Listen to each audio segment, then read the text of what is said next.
जय श्री राम। पिछले वीडियो में हमने देखा कि महादशा के ग्रह को लगन बनाकर हम किस प्रकार से बर्थ चार्ट की स्टडी कर सकते हैं, उसमें अंतरदशा का ग्रह क्या महत्व रखता है, उसकी प्लेसमेंट का क्या महत्व है, ये हमने डिटेल के साथ में जाना। आज हम इस विषय को और आगे बढ़ाएंगे और बाकी ग्रहों को समझ के लेंगे कि 1 से लेकर 12 भाव तक जो इन भावों में जो ग्रह बैठे हुए होते हैं उनका क्या मतलब होता है। अब यहाँ पर किसी घर के अंदर कोई शुभ ग्रहों की उपस्थिति होंगी और किसी घर में नेगेटिव प्लैनेट्स की उपस्थिति होंगी। अब जिस घर के अंदर शुभ ग्रहों की स्थिति होंगी, शुभ ग्रहों का प्रभाव होगा, जाहिर सी बात है उस घर के रिजल्ट हमें अच्छे देखने को मिलेंगे। और जिस घर के अंदर मैलेफिक इन्फ्लुएंस ज्यादा होगा, उस ग्रह के रिजल्ट भी हमें थोड़े कमजोर से दिखाई देंगे। वहां हमें परेशानियां देखने को मिलेगी उस घर से संबंध में। उस घर से संबंधित जो भी बातें हैं उसके अंदर उथल फुथल देखने को मिलेंगी। इस बात को अगर हम समझ जाएं तो हम दशाओं के बगैर भी किसी भी बर्थ चार्ट को आसानी से समझ सकते हैं। हमारे सामने सिर्फ किसी का बर्थ चार्ट हो तो उस बर्थ चार्ट को देखकर हम बता सकते हैं कि वो कौन सा समय रहेगा जिसके दौरान इस व्यक्ति को जो है सफलताएं देखने को मिलेंगी। वो समय इस नेटिव के लिए जो है अच्छा रहेगा। इसके लिए जो है हमें बेसिक्स के ऊपर काम करना होगा। हमें पता है कि महादशा का ग्रह जिस भाव में होता है बाकी ग्रहों को हमें उसी सीक्वेंस के अंदर देखना होता है। अब मान लीजिए कि महादशा से अंतरदशा का ग्रह जिस भाव में है वो भाव एक्टिवेशन में आ गया।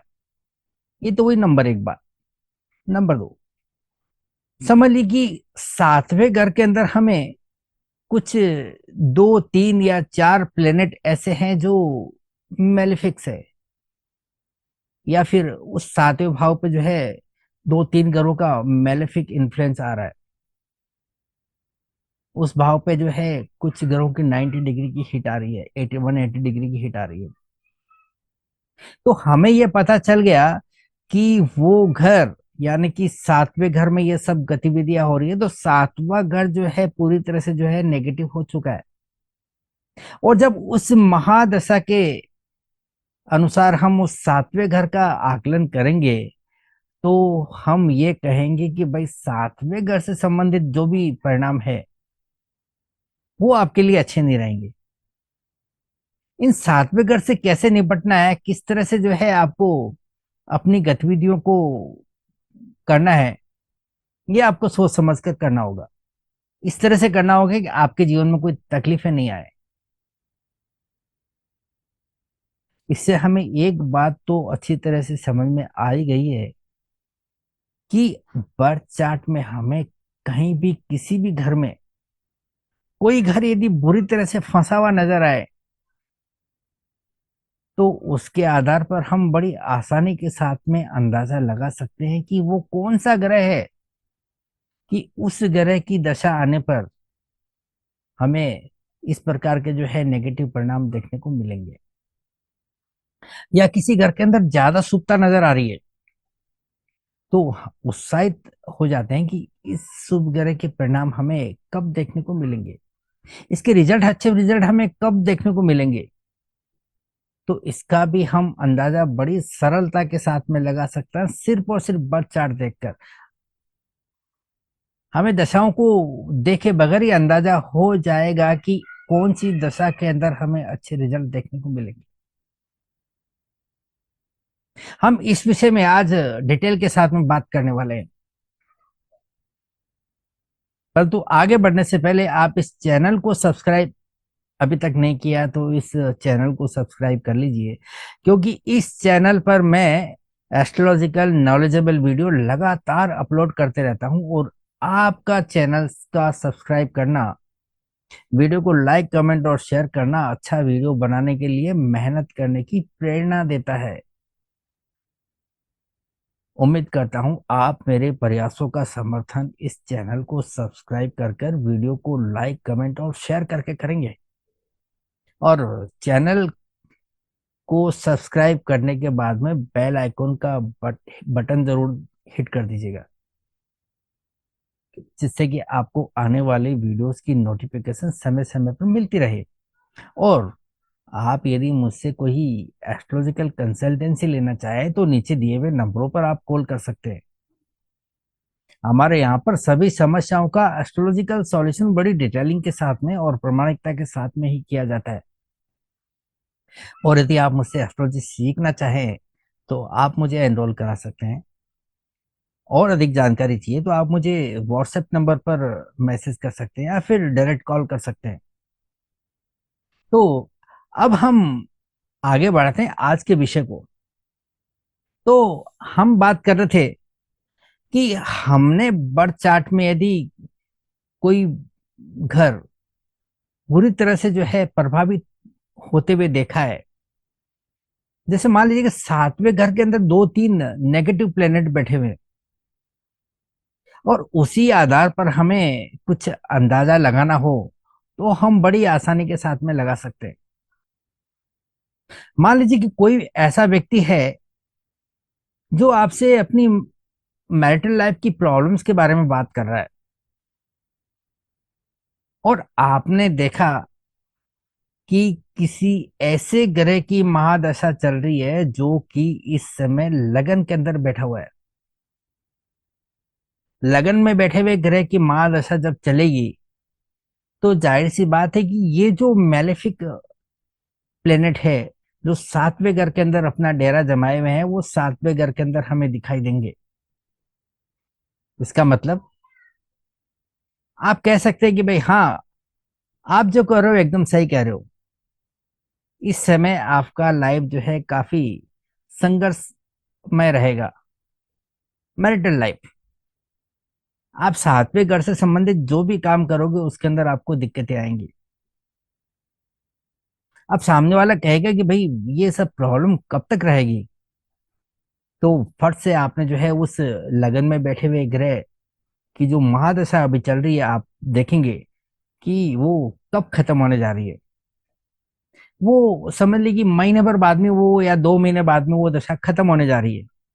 तो आप बड़े कॉन्फिडेंस के साथ में कह सकते हैं भाई 2 महीने रुक जाओ, 2 महीने बाद में आपके लिए स्थितियां बदलेंगी, और आपके जीवन स्तर में जो है ये इस प्रकार का सुधार आएगा। तो आपके जो है प्रेडिक्शन में जो है एक भरोसा आएगा, आत्मविश्वास आएगा, जब आप इस तरह से बगैर दशाओं को देखे आप एनालिसिस करोगे। अब कोई व्यक्ति अपनी माँ की सेहत के बारे में बात कर रहा है, भाई मेरी माँ की सेहत जो है अच्छी नहीं जा रही है, और आपने देखा कि ये जो सातवें घर में तीन चार प्लेनेट बैठे हुए हैं, यदि यहाँ पर चौथे घर में बैठे हुए किसी ग्रह की महादशा आएगी, तो ये जो प्लेनेट है, नेगेटिव प्लेनेट, वो आपको चौथे घर के अंदर दिखाई देंगे। तो इसका मतलब जब चौथे घर में बैठे हुए किसी ग्रह की दशा चलेंगी तो ये इस प्रकार की जो है प्रॉब्लम आएंगी। चौथे घर से हम माँ को देखते हैं, तो माँ की सेहत से संबंधित कुछ प्रॉब्लम आ सकती है, या माँ को कोई दूसरी प्रॉब्लम आ सकती है जिसकी वजह से आप परेशान रह सकते हैं। चौथे घर से संबंधित जितनी भी चीजें हैं वो आपके लिए परेशानी लेकर आएंगी इस प्रकार की महादशा के दौरान। अब यदि कोई व्यक्ति जो है अपने करियर की बात कर रहा है, करियर में उसको जो है सफलताएं नहीं मिल रही है, और वो आपके सामने जो है बात कर रहा है कि मेरे को करियर में उछाल मेरा कब आएगा। आपने सातवें घर के अंदर उसके नेगेटिव प्लैनेट्स को देखा, और हमें ये अच्छी तरह से पता है कि 3, 6, 10, 11 जैसे उपच्य हाउस में यदि नेगेटिव प्लैनेट्स की उपस्थिति होती है तो वहां पर वो अच्छी स्थितियां पैदा करते हैं, आदमी में संघर्ष करने की काबिलियत देते हैं, हार्ड वर्किंग करने की काबिलियत देते हैं, व्यक्ति को एनर्जेटिक बनाते हैं, और व्यक्ति को जो है नीचे नहीं गिरने देते। व्यक्ति के अंदर गिर कर उठने की क्षमता ये 3, 6, 10, 11 में ये ग्रह देते हैं। तो आपने देखा कि सातवें घर के अंदर तीन तीन नेगेटिव ग्रह बैठे हुए हैं, उनके ऊपर नेगेटिव इन्फ्लुएंस भी आ रहा है। तो यदि ऐसे किसी ग्रह की दशा आ जाए जो 10वें घर के अंदर बैठा है, तो उनमें से कोई ग्रह यदि 10वें घर में बैठेगा, लगन 10वें घर में बैठे हुए ग्रह की अगर दशा आएगी, तो ये 7वें घर में बैठे हुए ग्रह जो है 10वें घर में आपको देखने को मिलेंगे। अगर ऐसी दशा निकट भविष्य में आने वाली है तो आप उसको कॉन्फिडेंस के साथ में बोल सकते हैं कि भाई ये समय जब आएगा तो आप जो है अपना काम बहुत बेहतरीन ढंग से करेंगे, आपका काम करने का अंदाज बदल जाएगा, आपके जो है काम करने से जो है रिजल्ट देखने को मिलेंगे। अगर यदि व्यक्ति कोई कोर्ट कचहरी की बात कर रहा है, किसी कोर्ट कचहरी में किसी का केस चल रहा है और उसमें सफलता की बात कर रहा है, व्यक्ति किसी कंपटीशन में जो है सक्सेस की बात कर रहा है, तो जाहिर सी बात है कि छठे घर के अंदर इस प्रकार के जो है ये नेगेटिव प्लेनेट आएंगे महादशा के अगेंस्ट में। यानी किसी ऐसे ग्रह की दशा महादशा चले जिसके अंदर ये नेगेटिव ग्रह 7वें घर में बैठे हुए छठे घर के अंदर हमें देखने को मिल जाए, तो ऐसा ग्रह कौन होगा? हमें ये ग्रह चाहिए छठे घर के अंदर, यानी कि 6, 8 का एक्सेस। तो हम 7वें घर से 8वां घर गिनेंगे। 7वें घर से 8वां घर हुआ सेकंड हाउस। तो इसका मतलब ये हुआ कि सेकंड हाउस में बैठे हुए ग्रह की यदि दशा आती है तो ये ग्रह आपको जो है छठे घर के अंदर देखने को मिलेंगे। ऐसी स्थिति में आप उसको ये बोल सकते हैं कि भाई आपकी कुंडली में सेकंड हाउस में बैठे हुए ग्रह की जब दशा आएगी तो आपको अपने कोर्ट कचहरी के काम में सफलता मिलेगी, आपको कंपटीशन में सफलता मिलेगी। आप अगर वो व्यक्ति एस्ट्रोलॉजी का उतना जानकार नहीं है तो आप खुद अपने आप में ये समझ कर इंटरप्रेट कर सकते हैं, उसको प्रेडिक्शन कर सकते हैं। आप पट कर देखेंगे आप कि सेकंड हाउस में बैठे हुए कौन सा ग्रह है और उसकी दशा जो है कब स्टार्ट हो रही है, और फिर उसका आप जो है टाइमिंग देखेंगे, और टाइमिंग देखकर आप बता सकते हैं कि हाँ ये ग्रह है, इस ग्रह की दशा आने के बाद में जो है इस व्यक्ति को जो है सफलताएं मिलेंगी। अगर वो समय निकट भविष्य में आने वाला है तो आप जो है उसको कॉन्फिडेंस के साथ बोल सकते हो कि आप इस समय का इंतजार कीजिए, आपको सफलताएं मिलेंगी। अगर कोई व्यक्ति जो है लाभ की बात कर रहा है, भाई मैं काम बहुत कर रहा हूं परंतु मुझे उस तरह का जो है लाभ नहीं मिल पा रहा है,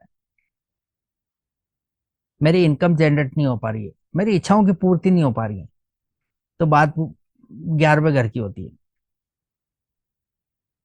11वें घर के अंदर यदि महादशा के अगेंस्ट में ये मेलेफिक प्लेनेट 11वें घर के अंदर बैठ जाए तो क्या होगा? हमें पता है कि 11वें घर में यदि मेलेफिक्स बैठते हैं तो व्यक्ति अपनी इनकम को लेकर काफी एग्रेसिव रहता है। वो किसी भी कीमत पर जो है हाथ में आए अवसर को नहीं छोड़ता है, उसको लाभ के अंदर कन्वर्ट करके रहता है। अपनी इच्छाओं की पूर्ति जो है वो करता है, किसी भी तरह से करता है, अपना हक किसी को जो है वो लेने नहीं देता है। अब ये उसका काम करने का तरीका हो सकता है कि दूसरों को पसंद नहीं आए, वो एक अलग बात होती है, परंतु उसका जो है एक फाइनेंशियल स्टेटस जो बढ़ ही सकता है, उसकी जो है इनकम सोर्स बढ़ ही सकते हैं, उसकी इच्छाओं की पूर्ति हो ही सकती है। बात भी बात आदमी 11वें घर की कर रहा है, 11वें घर की समस्याएं लेके आया है। और 11वें घर के अंदर हमें पता है कि मैलेफिक्स जब बैठते हैं तो वहां पर अच्छे रिजल्ट देते हैं। अच्छे मतलब वो हार नहीं मानने देते हैं व्यक्ति को, संघर्ष करने की जो है प्रवृत्ति देते हैं, स्टेमिना देते हैं, हार्ड वर्किंग करने की काबिलियत देते हैं। तो यदि किसी ऐसे ग्रह की महादशा आ जाए जिसके 11वें घर में ये मेलफिक्स आ जाए, तो वो महादशा व्यक्ति को जो है इनकम जनरेट करा के देंगी। व्यक्ति की लाभ की स्थिति जो है बेहतर बनेगी, व्यक्ति की इच्छाएं पूर्ति होते हुए नजर आएंगी। अब हमें 11वें घर में ये ग्रह कब आएंगे? जब ये प्लेनेट किसी ऐसे ग्रह की महादशा चले, जब ये प्लेनेट 11वें घर में आएंगे। और वो प्लेनेट कौन होगा? 11वां घर, यानी कि 3 11 का एक्सेस। आप 7वें घर से गिनेंगे तो तीसरा घर जो 9वां घर होता है। तो 9वें घर में स्थित किसी भी ग्रह की महादशा जब आएगी तो हम उसको लगन बनाएंगे, तो ये 7वें घर में बैठे हुए ग्रह है वो 11वें घर में नजर आएंगे। यानी कि वो समय रहेगा व्यक्ति की ग्रोथ के लिए, फाइनेंशियली ग्रोथ के लिए, व्यक्ति की इनकम के लिए, व्यक्ति की इच्छाओं की पूर्ति के लिए। आप बगैर दशाओं को देखे हुए आप इस बात का अंदाजा लगा सकते हैं कि 9वें घर में बैठे हुए ग्रह की जब दशा आएंगी तो वो समय व्यक्ति के लिए ग्रोथ वाला रहेगा, फाइनेंशियली व्यक्ति के लिए बहुत बेहतर समय जाएगा। कोई व्यक्ति जो है हेल्थ को लेकर परेशान है, हेल्थ को लेकर परेशान है, और तीन तीन ग्रह यदि किसी महादशा के लगन में ही आ जाए तो फिर उसकी परेशानी में कुछ ज्यादा ही इजाफा हो जाता है। हेल्थ से संबंधित परेशानियां व्यक्ति के जीवन में आई जाती है। ऐसी स्थिति में 7वें घर में बैठे हुए किसी प्लेनेट की महादशा आ जाए तो ये सभी ग्रह आपको लगन में दिखाई देंगे, और उस समय व्यक्ति के सामने इस तरह की समस्याएं आ सकती है। 5वें घर से हम संतान को देखते हैं, संतान से संबंधित सभी विषयों को देखते हैं। 5वें घर में और भी बहुत सारी चीजें हैं जिनको हम देखते हैं। अब यदि किसी ऐसी ग्रह की महादशा आ जाए जिसके सामने ये तीन मेलफिक्स जो है 5वें घर में आ जाए, तो उस महादशा में ये 5वें घर की चीजें हैं वो उस व्यक्ति के लिए जो है तकलीफदायक हो जाएगी। इस घर से संबंधित जितनी भी चीजें आती है उनसे संबंधित परेशानियां व्यक्ति के जीवन में जो है बार बार आती रहेंगी और लंबे समय तक रहेंगी। क्यों? क्योंकि जब तीन तीन मेलेफिक किसी एक ही घर के अंदर डेरा डाल देते हैं तो व्यक्ति के लिए परेशानियां खड़ी करेंगे ही करेंगे। अब 5वें घर, यानी कि 5 9 का एक्सेस, 5 9 का एक्सेस, यानी कि 7वें घर से हम यदि 9वां गिनते हैं तो वो तीसरा बनता है। इसका मतलब हुआ ऐसे किसी ग्रह की दशा जो तीसरे घर में बैठा हो, तीसरे घर में बैठे हुए ग्रह की जब दशा आएगी तो ये सभी ग्रह 5वें घर में हमें देखने को मिलेंगे।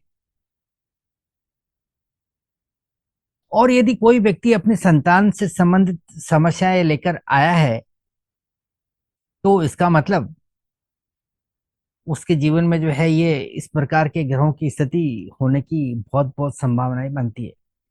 और आप जब दशाओं को देखते हैं तो तीसरे घर में बैठे हुए किसी ग्रह की दशा अगर चल रही है तो आपको ये अंदाजा हो जाना चाहिए कि ये व्यक्ति जो है अपनी समस्या लेकर आया है, ये एकदम सही कह रहा है। इस व्यक्ति के जीवन में इस प्रकार की घटनाएं होने की पूरी पूरी संभावनाएं बनती है। और पांचवें घर से संबंधित जो भी चीजें हैं वो यहाँ इफेक्टेड हुए बगैर नहीं रह सकती। कोई व्यक्ति अगर स्पेकुलेशन की एक्टिविटीज में शामिल है, जैसे कि सट्टा वगैरह का काम करता हो, या फिर समझो कोई शेयर मार्केट में काम करता हो, तो उस व्यक्ति के लिए भी ये इस तरह की परेशानियां आ सकती है। कोई व्यक्ति किसी के प्रेम संबंधों में है और वो व्यक्ति इस समय कुछ परेशानियां लेकर आया हुआ है, तो आप उसको कह सकते हैं कि भाई ये जो समय चल रहा है, ये ब्रेकअप का समय लगता है। और कोई व्यक्ति जो है संतान को लेकर प्लानिंग कर रहा है, इसका मतलब उसका अच्छा समय चल रहा है। वो आपसे जो है कुछ जानकारियां लेना चाहते कि भाई ये कैसा रहेगा, कैसा समय चल रहा है। वो कुछ उत्साहित है, कुछ अच्छे की कल्पना कर रहा है। क्यों? क्योंकि उसका जो है संतान को लेकर एक अच्छा समय अभी चल रहा है। परंतु आपको ये मालूम है कि कुछ ही दिनों के बाद में तीसरे घर में बैठे हुए ग्रह की दशा आने वाली है, और ये पांचवें घर में ये इस तरह का जमावड़ा देखने को मिलेगा।